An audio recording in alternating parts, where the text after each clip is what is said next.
కేంద్రంలో ఎన్డీఏ ప్రభుత్వం ఉండడం, రాష్ట్రంలో కూడా ఎన్డీఏ ప్రభుత్వం ఉందని, డబుల్ ఇంజిన్ సర్కార్ అని చెప్పి పదే పదే గొప్పలు చెప్పుకుంటా ఉన్నారు. మాకేమీ అభ్యంతరం లేదు. ఎందుకంటే అక్కడ ఇక్కడ ఎన్డీఏ సర్కార్ ఉన్నమాట వాస్తవం. కానీ అందుకు తగినట్టుగా మన రాష్ట్రానికి ఏమైనా మేలు జరిగిందా అనే విషయంలో నిష్పాక్షికంగా దీనిపైన చర్చ జరగాలని చెప్పి మేము కోరుతా ఉన్నాం. ఎందుకంటే ఇటీవలనే మన రాష్ట్రానికి కేంద్ర హోంమంత్రి అమిత్ షా గారు వచ్చారు. మరి సెంట్రల్ క్యాబినెట్లో ఆయన 2వ స్థానంలో ఉన్న వ్యక్తి. ఆయన చాలా స్పష్టంగా చెప్పాడు, 7 మాసాల కాలంలో ఎక్కడా లేనట్లుగా ఆంధ్ర రాష్ట్రానికి 3 లక్షల కోట్ల రూపాయల ఆర్థిక సహాయం అందజేశామని చెప్పారు. మరి నిజంగా 7 మాసాల కాలంలో 3 లక్షల కోట్ల రూపాయల ఆర్థిక సహాయం వారు అందజేస్తే, ఇవాళ మన రాష్ట్ర ప్రభుత్వం కనీసం ఫీజు రీఎంబర్స్మెంట్ ఇవ్వలేకపోతా ఉంది. ప్రతిదానికి అప్పుల కోసం పోతా ఉన్నారు. మళ్ళీ కూడా ఇప్పుడు అప్పుల కోసం ఢిల్లీలో మన ఆర్థిక మంత్రి 2 రోజుల పాటు ఉండొచ్చాడు. కాబట్టి ఏమంటే ఇవాళ రాష్ట్రాన్ని ఒకవైపు అప్పుల పాలు చేస్తూ మరోవైపు ఇతోధికంగా ఆర్థిక సహాయం అందజేస్తూ ఉన్నామని చెప్పి కేంద్ర మంత్రులే చెప్తా ఉంటే, దానికి మన రాష్ట్ర ప్రభుత్వం ఇవాళ వాస్తవాలు వెలుగులోకి తేవాలి. ఎందుకంటే ఇవాళ మేము స్పష్టంగా చెప్పదలుచుకున్నాం. ఈరోజు పోలవరం ప్రాజెక్టు విషయంలో వారు క్లియర్గా ఫైనాన్స్ బిల్లోనే పెట్టారు. దాని ఎత్తు తగ్గించడానికి వారు ప్రయత్నం చేస్తూ ఉన్నారు. విభజన బిల్లులో పొందుపరిచిన విధంగా జాతీయ ప్రాజెక్టుగా దానికి ఇవ్వాల్సిన నిధులు ఇవ్వకుండా దాన్ని తగ్గించడానికి ఈ రకంగా వాళ్ళు ఈ కార్యక్రమాలు చేపట్టడాన్ని తీవ్రంగా తప్పుపడతా ఉన్నాం, ఖండిస్తూ ఉన్నాం. ప్రత్యేకించి మన రాష్ట్ర ప్రయోజనాలు పెద్ద ఎత్తున దెబ్బతింటాయని చెప్పి కూడా మేము స్పష్టం చేస్తూ ఉన్నాం. అందుకోసం 150 అడుగుల ఎత్తులో నిర్మించడం ద్వారా 194 టీఎంసీల నీరు నిల్వ చేయడం ద్వారా 960 మెగావాట్ల విద్యుత్ శక్తి ఉత్పత్తి చేయడానికి అటు ఉత్తరాంధ్రకు, ఇటు రాయలసీమకు, అదేవిధంగా సెంట్రల్ డెల్టాకు కూడా నీరు అందించడానికి ఈ ప్రాజెక్టును నిర్మించాలి. అట్లు కాకుండా ఇవాళ కేంద్ర ప్రభుత్వం తన ఇష్టానుసారం వారు ఎత్తు తగ్గిస్తూ ఉంటే ఏమాత్రం కూడా మాట్లాడకుండా ఇవాళ మన రాష్ట్రానికి చెందిన పార్లమెంట్ సభ్యులు అక్కడ ఉన్నారంటే, మరి అక్కడ కూటమి పార్లమెంట్ సభ్యులు ఉన్నారు, వైఎస్ఆర్ కాంగ్రెస్ పార్టీ పార్లమెంట్ సభ్యులు ఉన్నారు. వారు మాట్లాడకుండా మొద్దు బొమ్మల మాదిరి ఉంటే మాత్రం చరిత్ర క్షమించదు. దీన్ని తీవ్రంగా తప్పుపడతా ఉన్నాం. అదేవిధంగా అమరావతి రాజధాని విషయంలో కూడా ఇవాళ కేంద్ర సహాయం ఏం చేసిందో చెప్పమని మేము అడుగుతా ఉన్నాం. దానికి జవాబు లేదు. ఎంతసేపున్నా కూడా అప్పులు తెచ్చి హట్కోతో రుణం వచ్చిందని చప్పట్లు కొడుతున్నారు. ఏషియన్ డెవలప్మెంట్ బ్యాంక్ ఇస్తూ ఉందని చెప్పి వీళ్ళంతా కూడా దెబ్బలు తెరుచుకుంటా ఉన్నారు. వరల్డ్ బ్యాంక్ కూడా ఆమోదించింది, నిధుల కొరత లేదు కాబట్టి World Bank, Asian Development Bank, హట్కో రుణము అన్నీ కూడా రుణాలన్నీ వస్తూ ఉన్నాయి కాబట్టి అమరావతి బ్రహ్మాండంగా అభివృద్ధి అవుతుందని చెప్పి వాళ్ళు ప్రచారం చేసుకుంటా ఉన్నారు. దీన్ని మేము పూర్తి స్థాయిలో తప్పుపడతా ఉన్నాం.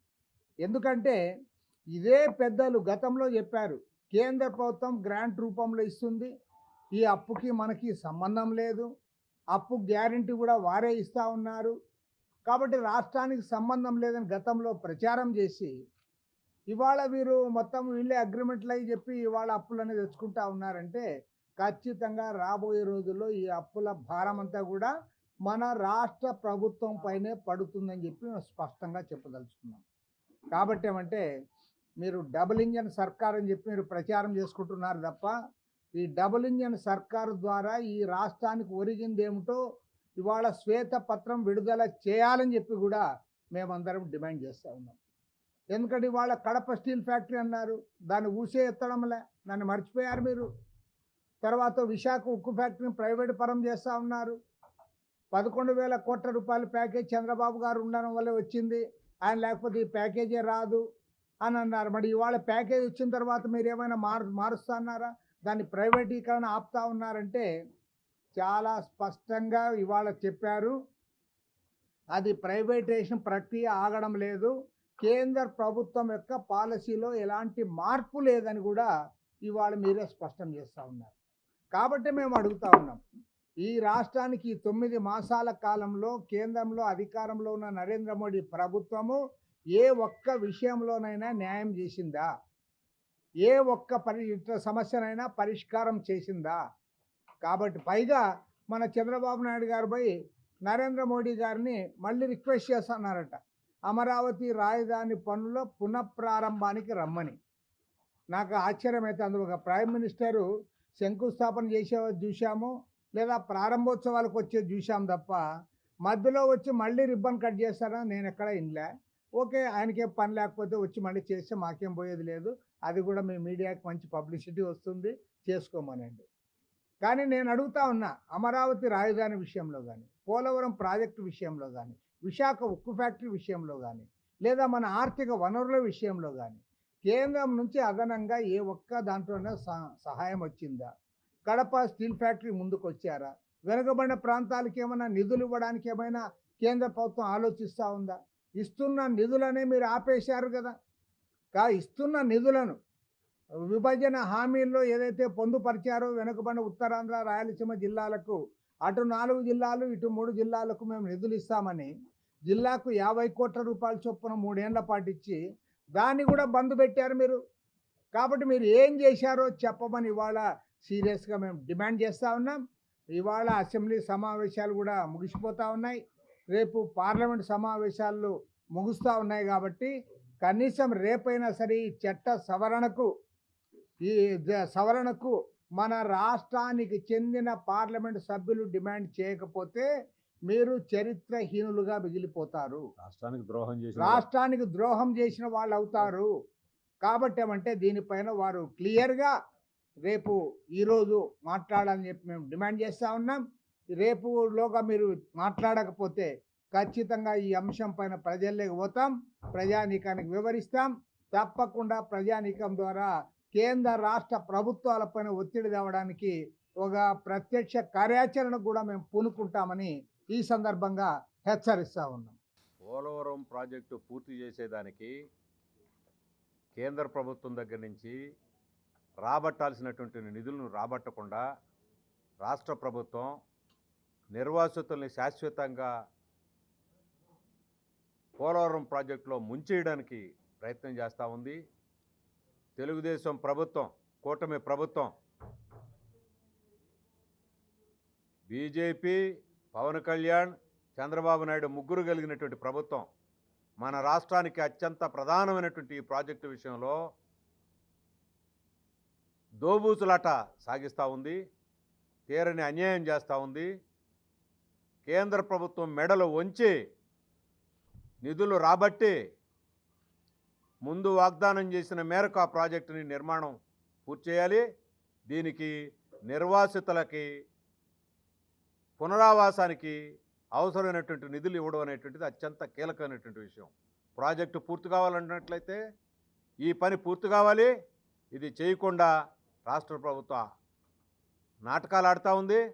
అదొక్కటే కాదు, మన తాడేపల్లి, అమరావతి ఈ ప్రాంతాల్లో ప్రజలకి ఇచ్చిన వాగ్దానాలు కూడా పూర్తిగా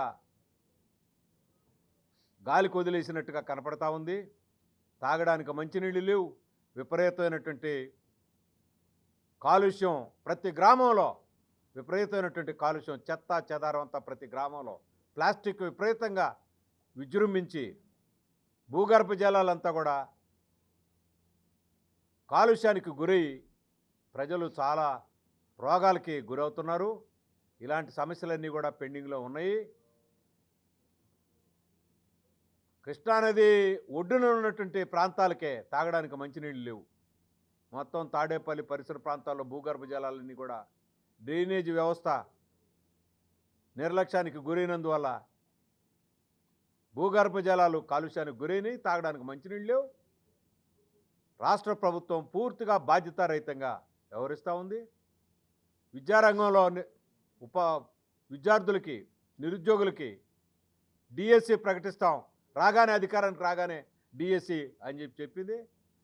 ఏ రంగం ఎత్తుకున్నా ఈ కూటమి ప్రభుత్వం పూర్తిగా ప్రజల్ని నట్టేట ముంచిందని చెప్పేసి చెప్పాలి. అందువల్ల పోలవరం ప్రాజెక్టుకి తగిన ప్రాధాన్యత ఇచ్చి చేసిన వాగ్దానాల మేరకు డబ్బులు రాబట్టి దాన్ని తొందరగా పూర్తి చేయాలని మేము డిమాండ్ చేస్తాం. ఇవాళ సమావేశం ముఖ్య ఉద్దేశం స్పష్టంగా రామకృష్ణ గారు చెప్పారు, మిత్రులందరూ కూడా చెప్పారు. పార్లమెంట్ ఈ బడ్జెట్ సమావేశాలు రేపు ఆఖరి రోజు. 36 మంది గౌరవ పార్లమెంట్ సభ్యులు ఉన్నారు. వీళ్ళు ఉత్సవ విగ్రహాల పార్లమెంట్ సభ్యులా అని అడుగుతున్నాను. With due respect to them. గౌరవ ఉప ముఖ్యమంత్రి శ్రీ కళ్యాణ్ బాబు గారు, పవర్ స్టార్, ఇంతకుముందు చెప్పారు, ఎంపీలారా కారణం రాసుకుంటారా, సిగ్గు శరం లేదా అన్నట్టు కూడా ఆయన మాట్లాడారు. ఇప్పుడు సమయం వచ్చింది. మీరు చూసారు ఇవాళ పోలవరం ప్రాజెక్టుని ప్రపంచ చరిత్రలో, మరొకసారి చెప్తున్నాను, నేను అక్షరం చెప్తున్నాను, ప్రపంచ చరిత్రలో అర్జెంటీనా నుంచి ఇవాళ ఆస్ట్రేలియా వరకు చూసుకున్నా సరే మల్టీపర్పస్ ప్రాజెక్ట్ అంటే బహుళార్థక సార్థక ప్రాజెక్ట్ని డెడ్ స్టోరేజీకి పరిమితం చేసే దుర్మార్గమైన చర్య ఎక్కడన్నా ప్రపంచ చరిత్రలో ఉందంటే అది ఆంధ్రప్రదేశ్లో ఇవాళ పోలవరం మీద చూపించారు. కేంద్ర గౌరవ ఆర్థిక శాఖ మంత్రిని గారు బడ్జెట్లో ప్రవేశపెట్టారు. ఇది బడ్జెట్ అమ్మా, ఇది బడ్జెట్ అండి. బడ్జెట్లో మీ అందరికీ లెక్కల మాస్టర్లు ఉన్నారు, అందరూ చదువుకున్నారు ఇక్కడ అందరూ. 36 తర్వాత ఏ అంకె వస్తుందంటే 37 అంటారు, 38లో పెట్టారు బడ్జెట్. ఇది బడ్జెట్టా? మీకు లెక్కలు వచ్చా? అసలు ఇండియన్ గవర్నమెంట్ బడ్జెట్ అండి ఇది. 5వ క్లాస్ పిల్లాడు అంకెలు లెక్క పెడతాడే. మీ కాన్స్టిట్యూషన్ రాజ్యాంగబద్ధంగా ఏర్పడిన ప్రభుత్వం 36 తర్వాత 38వ పాయింట్ కింద ఇరికిచ్చారు. పోలవరం ప్రాజెక్ట్ కంప్లీట్ అయిపోయినట్టు రాశారు. ఈ నిధులతో 2017 బడ్జెట్ ప్రకారం 55,000 కోట్ల రూపాయల ఆమోదం పొందితే, నేను చెప్పిన అక్షరం చూసుకోండి, 2025 నాటికి 30,000కు తగ్గుతుందా పెరుగుతుందా అని నాకు అర్థం కాదు. ఇచ్చేసాం, మాఫ్ అయిపోయిందని రాస్తారా? ఇవాళ సరే వాళ్ళు రాశారు, ఆంధ్రప్రదేశ్ నుంచి రిప్రజెంట్ చేస్తున్న 36 మంది సభ్యుల్లో ఆ పరిమళం వెలజల్లే నత్వానిగల సంగతి వదిలేయండి, గుజరాతీ మహానుభావుడు. 35 మంది ఎస్ నిరంజన్ రెడ్డి గారన్నా, ఆర్ కృష్ణయ్య గారన్నా తెలుగు బిడ్డలే. ఇవాళ ఎవరన్నా రేపు పొద్దున్న లోపల కనుక దీన్ని చిన్న సవరణ చేపించకపోతే చరిత్రలో ఆల్రెడీ మిత్రులు పెద్దలు చెప్పినట్టు శాశ్వత ద్రోహులు ఆంధ్రప్రదేశ్ ప్రజానీకానికి కాదు, దేశానికి కూడా అని చెప్పి మనం చేస్తున్నాను. నిజమండి నేను చెప్పేది. నేను రిక్వెస్ట్ చేశాను అందరికి, ఇది ఒకటే కాదు, ఈ లేఖని దయచేసి గమనించండి. అందరు పార్లమెంట్ సభ్యులకి పంపించడం, పలు దఫాలుగా పంపించడం జరిగింది. 2 పార్లమెంట్ సభ్యులు మాత్రమే, తెలుగుదేశానికి సంబంధించిన వ్యక్తి, వైఎస్ఆర్ కాంగ్రెస్ సంబంధించిన వ్యక్తి మాత్రమే ఒక వాట్సాప్లో స్పందించడం జరిగింది. రేపటిలోగా చిన్న సవరణ కనుక చెయ్యకపోతే మేము శాశ్వతంగా ఇక్కడ వాళ్ళందరూ ఏదో రోజు పోతాం. చరిత్రలో మీ పేర్లు నల్లక్షరాలతో నిలబడతాయి. ఎంత దుర్మార్గం అండి, సార్ చూపించండి లెటర్. ఇంత దుర్మార్గం అండి ఇది. మీ అందరికీ లేఖలు రాసామండి, మీకు ఈమెయిల్స్ ద్వారా పంపించాం, గౌరవ చంద్రబాబు నాయుడు గారికి అడ్రస్ చేసాం, అందరికీ పంపించామండి. టైం అయిపోతుంది, దండం పెట్టి చెప్తున్నాం. చిన్న సవరణ అంటే పెద్ద సవరణ కాదండి ఇది. బీజేపీ ప్రభుత్వ సభ్యులే చిన్న సవరణ ప్రతిపాదిస్తారు. మీరు ఒక చిన్న సవరణ చేస్తే ఆ పోలవరం అయితే నిర్వాసితులు ఎవరైతే ఉన్నారో దుర్మార్గం, నేను చెప్తున్నాను మళ్ళీ, వాళ్ళని సగం ముంచి వదిలిపెడుతున్నారు. దుర్మార్గం అయిపోతారండి చెప్తున్నాను. మీకు సంబంధం అనంతపురం నుంచి శ్రీకాకుళం వరకు దయచేసి గమనించండి. రేపులాగా పార్లమెంట్లో కనుక చిన్న సవరణ మీరు ప్రతిపాదించకపోతే శాశ్వతంగా చరిత్ర ఉన్నంత వరకు ద్రోవులుగా మిగిలిపడిపోతారు. ఇదేం బిల్లు అండి? 55,000 30,000 తెస్తే నోరు మూసుకుని కూర్చుంటావా? రామ్మోహన్ నాయుడు గారు గౌరవనీయులు, మీరు కూడా కేంద్ర కేబినెట్లో ఉండి ఈ ద్రోహానికి పాల్పడ్డారని అనేక వార్తలు వస్తాయి, నిజమో కాదో వివరించండి. మీకు ఛాలెంజ్ చేస్తున్నాను, దయచేసి ధైర్యం ఉంటే చర్చకు రండి. కేంద్ర కేబినెట్లో కూర్చునే ఈ ద్రోహానికి మీరు పాల్పడ్డారని ఆలోచిస్తే నిజమేంతో నాకు తెలియదు. మీరు ఒప్పుకున్నారా? ఇంకోటి చెప్తున్నాను, నీళ్లు నిలబెడితే ఇంపార్టెంట్. ప్రాజెక్టు మీకు 150 అడుగులు ఎత్తున కట్టి తీరాల్సిందే. అందరికి విజ్ఞప్తి చేస్తున్నా, ఒకసారి గమనించండి. దొంగ నాటకాలు ఆడద్దు కొంతమంది. ప్రాజెక్టు 150 అడుగులు ఎత్తున నిర్మిస్తున్నారు. ఇవాళ చంద్రబాబు నాయుడు గారు చెప్పినారు, ఇంతకుముందు వారికి పాత పాలకులు కూడా చెప్పినారు, నిర్మిస్తారు. కానీ నీళ్లు నిలబెడతాం మాత్రం 135 అడుగులే పర్మిట్ చేస్తే 900 మెగావాట్ల పవర్ పాయింట్ ఎక్కడికి వెళ్తుంది? ఉత్తరాంధ్ర సుల్సేవంతి ఎక్కడికి వెళ్తుంది? అలాగే నెల్లూరు వరకు వెళ్ళాల్సిన నీళ్ళు ఎక్కడ? పైగా బనగచర్లని మొదలెడుతున్నారు. పోలవరానికే దిక్కు లేకపోతే కాంట్రు ద్వారా మీరు బనగచర్లేందండి. అబ్సల్యూట్గా ఇవాళ ఇది ముఖ్యమైన విషయం కాబట్టి వాళ్ళు చెప్తున్నాం, మోస్ట్ ఇంపార్టెంట్ విషయం ఇవాళ. మరొకసారి చెప్తున్నా, పార్లమెంట్ సభ్యులారా, మీరు శాశ్వతం, మేము శాశ్వతం కాదు. ఇంకో 20 ఏళ్ళు ఉంటాం, 10 ఏళ్ళు ఉంటాం, రేపు దాకా తెలియదు. చరిత్రలో ద్రోహులుగా మాత్రం మిగిలిపోను. 1941 నుంచి మొదలైన ప్రాజెక్టు మంది ఇది. కాంటంప్లైన పోలవరం ప్రాజెక్టు డేటా స్టోరేజ్ ప్రాజెక్టుగా కేంద్రం చేస్తే ఇంకా మాట్లాడుతున్నారు ఆదాని గారి శిష్యులు. ప్రజల నెత్తిన పొళ్ళోడు కొట్టి మీరు కట్టుకోండి అన్నారు. నిజంగానండి, ఆ ఎన్డీఏ ప్రభుత్వం ఒడిశాలోను ఛత్తీస్గఢ్లోను వాళ్ళు లేకుండా మనం ఎలా కట్టుకుంటామండి? వాళ్ళు కేంద్ర ప్రభుత్వం లేకుండా ఇలా కన్ఫైన్ చేసేస్తే. చరిత్రలో చెప్తున్నాను, ఇది ఆఖరి నేను ఇలా జరిగితే మేము కూడా, నేను ఆల్రెడీ దీని మీద మేము సమావేశాలు విశాఖపట్నంలో పెట్టాం, తిరుపతిలో పెట్టామండి, విజయవాడలో పెట్టాం, ఇంతకుముందు చెప్పాం. టైం అయిపోయింది కాబట్టి మళ్ళీ ఒకసారి చెప్పాల్సి వస్తుంది. నేను నిజంగా చెప్తున్నాను, విరక్తి కలుగుతుంది ఒక్కోసారి. వ్యవస్థను చూసి గుండె లోతులో చెప్తున్నాను, బాధ కలుగుతుంది. ఇక అమరావతి పాపం చంద్రబాబు నాయుడు గారు నరకయ్య, నిజంగా చెప్తున్నాను, ఆయన కష్టపడుతున్నారు. రాత్రింబవళ్ళు దాన్ని రైట్ ట్రాక్లో తీసుకురావడానికి నిరంతరం కృషి చేస్తున్నాను. No second thought. రాజకీయాలు పక్కన పెట్టి మాట్లాడదాం. నిజంగా చెప్తున్నాను, ఆయన కష్టపడుతున్నారు. కానీ చెప్పుకోలేని మనోవేదన కూడా ఉందని ఆయన ఎప్పుడో జీవిత చరిత్ర రాసినప్పుడు చంద్రబాబు నాయుడు గారు, with due respects to you, మీరు అమరావతికి 15,000 కోట్లు చొప్పున 4 ఏళ్ళు ఇస్తానని కేంద్ర ప్రభుత్వం మంత్రులు మాట్లాడితే అక్కడ రాష్ట్ర అధికారులు చప్పట్లు కొడితే రాష్ట్రంలో వాళ్ళ ఎంపీలు ₹1 మీరు బయటకు వచ్చి చెప్పండి, ₹1 కనీసం గ్రాంట్గా రాలేదు, అప్పటి నెత్తి మీద కొట్టారని చెప్పండి చంద్రబాబు నాయుడు గారు. మీకేదో ఆర్య సనాతనవాదం అని చెప్పి మీ మీద బాణాలు ఎక్కువ పెడుతున్నారు కొంతమంది. ఏం మేము హిందువులమే? ఏం మీ ఆర్యులు సనాతనవాదం కాకపోతే హిందువులు కాదా? మా వెంకటేశ్వర స్వామిని కొలుచుకుంటాం, మా అయ్యప్ప స్వామిని కొలుచుకుంటాం. మీ పురాణాల్లో ఆర్య సనాతనవాదం ఇది దేవుళ్ళు కాదని మీ అభిప్రాయం ఉండొచ్చు.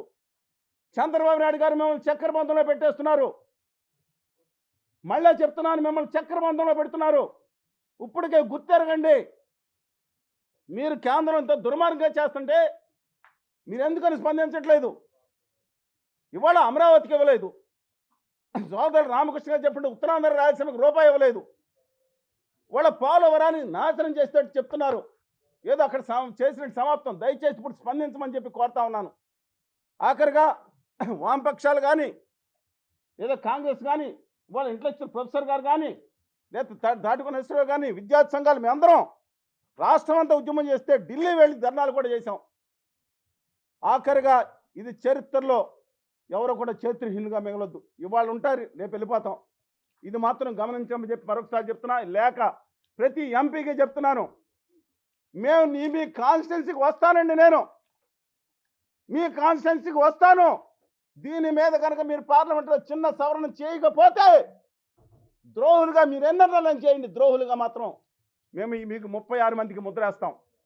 36 మందికి ఎవరైతే స్పందించి అక్కడ అమెండ్మెంట్ సవరణకి నిరసన తెలిపారు, పేక్కోసారు మోదీ గారు మిమ్మల్ని, అమిత్ షా గారు, ఆదాని గారు మీ జోలికి రారు.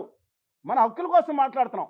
దయచేసి దీని మీద స్పందించమని చెప్పి కోరుతా ఉన్నాం. మరిన్ని వీడియోస్ కోసం ఛానల్ ని సబ్స్క్రైబ్ చేయండి. లేటెస్ట్ అప్డేట్స్ కోసం వాట్సాప్ ఛానల్ ని ఫాలో అవ్వండి. ఆ లింక్ డిస్క్రిప్షన్ లో ఉంది.